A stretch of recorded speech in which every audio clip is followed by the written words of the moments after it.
നമസ്കാരം, ഞാൻ സിതാരയാണ്. മനം പോലെ മാംഗല്യം എന്ന് പറഞ്ഞിട്ടുള്ള സീ കേരളത്തിൽ വരാനിരിക്കുന്ന സീരിയൽ, അതിൻ്റെ ടൈറ്റിൽ ട്രാക്ക് റെക്കോർഡിങ്ങിന് വേണ്ടിയിട്ടാണ്. രഞ്ജിനാണത് കമ്പോസ് ചെയ്യണത്. ഞാനിപ്പോൾ കൊച്ചിയിൽ മൈ സ്റ്റുഡിയോയിൽ അതിന് വേണ്ടി വന്നതാണ്. പെട്ടെന്ന് ഇതുവരെ കണ്ട എല്ലാ കല്യാണങ്ങളും കഴിച്ച സദ്യ. ഫസികയെ മീറ്റ് ചെയ്തിട്ടുണ്ട്. ഞങ്ങൾ വളരെ ഷോസിനൊക്കെ കണ്ടിട്ടുള്ളൂ. പക്ഷെ ഇപ്പോൾ വളരെ നമുക്ക് ഭയങ്കര പ്രൗഡായിട്ടുള്ളൊരു ഇതല്ലേ, ശ്വാസിക സ്റ്റേറ്റ് അവാർഡ് വിന്നറാണ്. അപ്പം ഇനിയും അവരുടെ നല്ല നല്ല പെർഫോമൻസുകൾ, ഒരുപാട് നല്ല ക്യാരക്ടേഴ്സ് ശ്വാസിക ചെയ്യട്ടെ, അത് കാണാൻ നമുക്ക് പറ്റട്ടെ എന്നുള്ള സിൻസിയർ വിഷസ് ഉണ്ട്. രഞ്ജിൻ്റെ കൂടെ ഞാൻ ഇതിന് മുമ്പ് ഇനി വരാനിരിക്കുന്ന കാണേ കാണേ എന്ന് പറഞ്ഞ ഫിലിമിന് വേണ്ടിയിട്ടാണ് ഒരു പാട്ട് പാടിയിരിക്കുന്നത്. പക്ഷേ as A musician, fellow musician, കുറേ നാളുകളായിട്ടുള്ള പരിചയമാണ് രഞ്ജിനുമായിട്ട്. അപ്പോൾ ഇപ്പോൾ രഞ്ജിൻ ഒരുപാട് സിനിമകൾ ചെയ്യുന്നു, ഒരുപാട് ഹിറ്റ് സോങ്സ് കൊടുക്കുന്നു. അപ്പം ഭയങ്കര സന്തോഷമുണ്ട്. അപ്പോൾ ഇപ്പോൾ രഞ്ജിൻ്റെ കൂടെ വർക്ക് ചെയ്യാൻ പറ്റുന്നത് ഭയങ്കര സന്തോഷം. ഇത് കാണയിൽ ഭയങ്കര മെലോഡിയസ് ആയിട്ടുള്ളൊരു പാട്ടാണ്. ഇത് ഭയങ്കര എന്താ പറയുക, ഭയങ്കര മെലോഡിയസ് ആണ്, പക്ഷെ ഭയങ്കര ഫണ്ണുള്ള ഒരു പാട്ട്. അപ്പം ഇത് നല്ല ഭംഗിയായിട്ട് റെക്കോർഡിങ് കഴിഞ്ഞു. ജി കേരളം ഒരു ഫാമിലി പോലെ തന്നെയാണ്. എപ്പോഴും ഭയങ്കര വെൽക്കമിങ് ആണ്, ഭയങ്കര വാം ആയിട്ടുള്ള എക്സ്പീരിയൻസ് മാത്രമേ ഉണ്ടായിട്ടുള്ളൂ. അപ്പം എനിക്ക് ഓർക്കാൻ നല്ല കാര്യങ്ങൾ മാത്രമേ ഉള്ളൂ.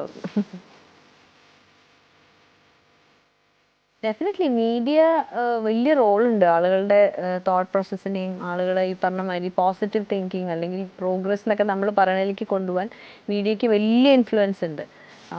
അതിപ്പം ഈ സീരിയൽസൊക്കെ സ്ഥിരമായിട്ട് കാണുന്ന ആളുകളുണ്ട്. അത് അപ്പം സീരിയലുകൾ കാണണോ, അതാ ശരിയാണോ, അത് അങ്ങനെയൊക്കെ ഡിസ്കഷൻസ് നടക്കുമല്ലോ. പക്ഷെ നമുക്ക് ചെയ്യാവുന്നൊരു കാര്യം എന്താ വെച്ചാൽ, ഇതിപ്പോൾ ആളുകൾക്ക് എൻ്റർടൈൻമെൻറ്റിന് വേണ്ടിയിട്ടും, അവരുടെ ഇപ്പോൾ ഈ പറഞ്ഞ മാതിരി വീട്ടമ്മമാരൊക്കെ വൈകിട്ട് അവരുടെ സമയം എൻഗേജ് ചെയ്യുന്നത് ഇത് കണ്ടിട്ടാണ്. അപ്പോൾ അവിടെ നമുക്ക് പോസിറ്റീവായിട്ടുള്ള കഥകൾ, ആളുകളെ ഇൻഫ്ലുവൻസ് ചെയ്യുന്നത്, പോസിറ്റീവായിട്ട് ഇൻഫ്ലുവൻസ് ചെയ്യുന്ന കഥകൾ കാണിക്കാൻ സാധിച്ചാൽ ഡെഫിനറ്റ്ലി അത് ഇൻഫ്ലുവൻസ് ചെയ്യും, ഒരു സംശയമൊന്നുമില്ല. ഉറപ്പായിട്ടും ഏത് പ്രായത്തിലും സംഭവിക്കാം.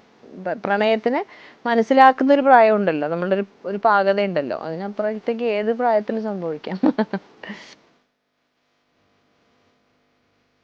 അപ്കമിങ് പ്രോജക്ട്സ്, എൻ്റെ പ്രോജക്റ്റ് മലബാറിക്കസ് എന്ന് പറഞ്ഞിട്ടുള്ള എൻ്റെ ബാൻഡിൻ്റെ 6 പാട്ടുകളുടെ ഇവിടം എന്ന് പറഞ്ഞിട്ടുള്ളൊരു പ്രോജക്റ്റ് ഉണ്ട്.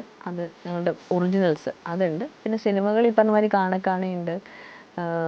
മുന്നേടെ റോയ് എന്ന് പറഞ്ഞിട്ടുള്ള സിനിമ, വിജി ബാലേട്ടൻ്റെ, ഗോപിച്ചേട്ടൻ്റെ, എം ജയന്തൻ സാറിൻ്റെ പാട്ടുകൾ 2 പാടിയതുണ്ട്.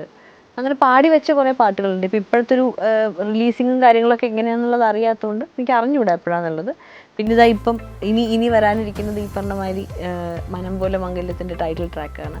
അപ്പം എല്ലാവർക്കും, ഇത് കാണുന്ന എല്ലാവർക്കും ഒരു നല്ല എന്താ പറയുക എക്സ്പീരിയൻസ് ആവട്ടെ എന്ന് സിൻസിയറായിട്ട് ആശംസിക്കുന്നു. Thank you.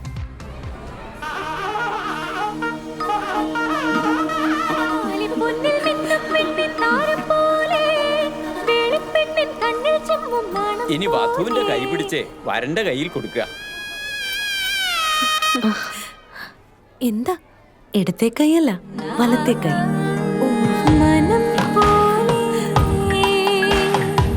അത്യപൂർവം ഈ അമ്മ മരുമകൾ ബന്ധം. മനം പോലെ മംഗല്യം ഉടൻ വരുന്നു.